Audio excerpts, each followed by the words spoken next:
Kerala Blasters Punjab FC മത്സരം ബ്ലാസ്റ്റേഴ്സിന് മികച്ച പ്രകടനമൊന്നും നടത്താൻ സാധിച്ചില്ലെങ്കിലും നമ്മൾ ജയിച്ചു.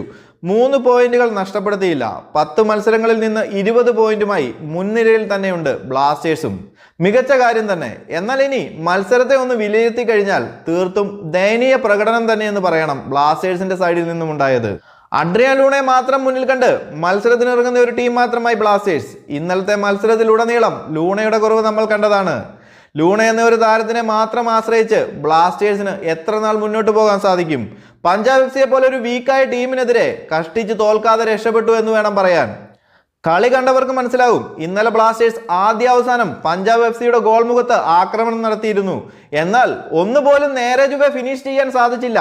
ദിമിത്രിക്കും പെപ്രയ്ക്കും വിപിനും എന്ന് വേണ്ട പ്രതിരോധ താരങ്ങളായ ഡെസ്കോവിച്ചിനും പ്രിതം കോട്ടാലിനും വരെ അവസരം കിട്ടി. എന്നാൽ ഗോൾ മാത്രം നേടാൻ സാധിച്ചില്ല. മധ്യനിരയിൽ വിപിൻ മോഹനൻ മികച്ച പ്രകടനം തന്നെ കാഴ്ചവെക്കുന്നുണ്ടെന്ന് പറയാം. ഈ സീസണിലെ എല്ലാ മത്സരങ്ങളിലും വിപിൻ തന്റെ മികവ് കാണിച്ചു തരുന്നുണ്ട്. പഞ്ചാബ് FCക്കെതിരെയും മികച്ച ഷോട്ടുകൾ വിപിന്റെ സൈഡിൽ നിന്നുമുണ്ടായി. എന്നാൽ രാഹുൽ KP തീർത്തും നിരാശപ്പെടുത്തി എന്ന് തന്നെ പറയാം. പഴയ ആ രാഹുൽ KPയുടെ ഷാഡോ മാത്രമാണ് ഇപ്പോൾ ഉള്ളത്. അതുപോലെ മുന്നേറ്റ നിരയിൽ ക്വാമി പെപ്രയെ എന്തിനാണ് ഇനിയും വെച്ചോണ്ടിരിക്കുന്നത് എന്ന് മനസ്സിലാകുന്നില്ല. ഈ സീസൺ തുടങ്ങി 10 മത്സരങ്ങൾ കഴിഞ്ഞു. ഇതുവരെയും മികവ് പുലർത്താൻ താരത്തിന് സാധിച്ചിട്ടില്ല. ഇനിയും ഫോമിലേക്ക് എത്തുമെന്ന പ്രതീക്ഷയുണ്ടെങ്കിൽ മത്സരത്തിന്റെ അവസാന 20 മിനിറ്റിലോ വല്ലതും അവസരങ്ങൾ നൽകിയിട്ട് ഇഷാൻ പണ്ഡിതയ്ക്കും ഡൈസുക സക്കായിക്കും കൂടുതൽ അവസരങ്ങൾ നൽകുകയാണ് വേണ്ടത്. അതുപോലെ സബ്സ്റ്റിറ്റ്യൂഷനുകൾ എന്തിനാണ് ഇത്രയും വൈകിക്കുന്നത് എന്ന് ഒരു ഐഡിയയും കിട്ടുന്നില്ല. കളി തീരാൻ നിമിഷങ്ങൾ മാത്രമുള്ളപ്പോൾ സബ്സ്റ്റിറ്റ്യൂഷൻ നടത്തി അത്ഭുതം സൃഷ്ടിക്കാൻ സാധിക്കുമെന്ന് കരുതിയിട്ടാണോ എന്തോ അറിയില്ല. ഇവാൻ യൂക്കോമനോവിച്ച് ആണെങ്കിലും അസിസ്റ്റന്റ് കോച്ച് ഫ്രാങ്ക് ആണെങ്കിലും ഒരു ടീം കോച്ച് എന്ന നിലയിൽ തീർത്തും പരാജയം തന്നെ എന്ന് പറയാം. ഒരു കോച്ച് ടച്ച് ലൈനിൽ നിന്ന് നടത്തേണ്ട ടെക്നിക്കുകൾ ഒന്നും തന്നെ നടത്തുന്നില്ല. സബ്സ്റ്റിറ്റ്യൂഷൻ വേണ്ട വിധം നടത്തുന്നില്ല എന്നത് പോട്ടെ, താരങ്ങളെ അവരുടെ വീക്കായ പൊസിഷനുകളിലിട്ട് എന്തിനാണ് പരീക്ഷണം നടത്തുന്നത് എന്ന് മനസ്സിലാകുന്നില്ല. ഉദാഹരണം പ്രിതം കോട്ടാൽ.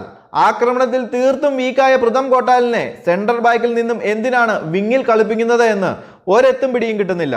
കേരള ബ്ലാസ്റ്റേഴ്സിനെ സംബന്ധിച്ച് നിലവിൽ കരുത്ത് ഗാലറിയിൽ മാത്രമാണ്. കളിക്കളത്തിൽ ബ്ലാസ്റ്റേഴ്സ് വെറും 0 എന്ന് തന്നെ പറയേണ്ടി വരും. പഞ്ചാബ് FCക്കെതിരെ ജയിച്ച പോലെ തീർത്തും ഭാഗ്യം കൊണ്ട് മാത്രമാണ് ഇതുവരെയും എത്തിയത്. കാരണം 10 മത്സരങ്ങൾ കളിച്ചു. മികച്ചത് എന്ന് പറയാൻ ഒന്നുപോലുമില്ല. മുൻനിരയിലെ ഒരു ടീമുമായിട്ടും ജയിച്ചിട്ടുമില്ല. ഇടിച്ചു നിൽക്കുന്ന ടീമുകൾക്കെതിരെയെല്ലാം തോൽവി, അല്ലെന്നുണ്ടെങ്കിൽ സമനില. ആകെ ലൊബേറയുടെ നേതൃത്വത്തിൽ മികവ് പുലർത്തുന്ന ഒഡീഷ FCയെ തോൽപ്പിക്കാൻ സാധിച്ചു എന്നത് മാത്രമാണ്.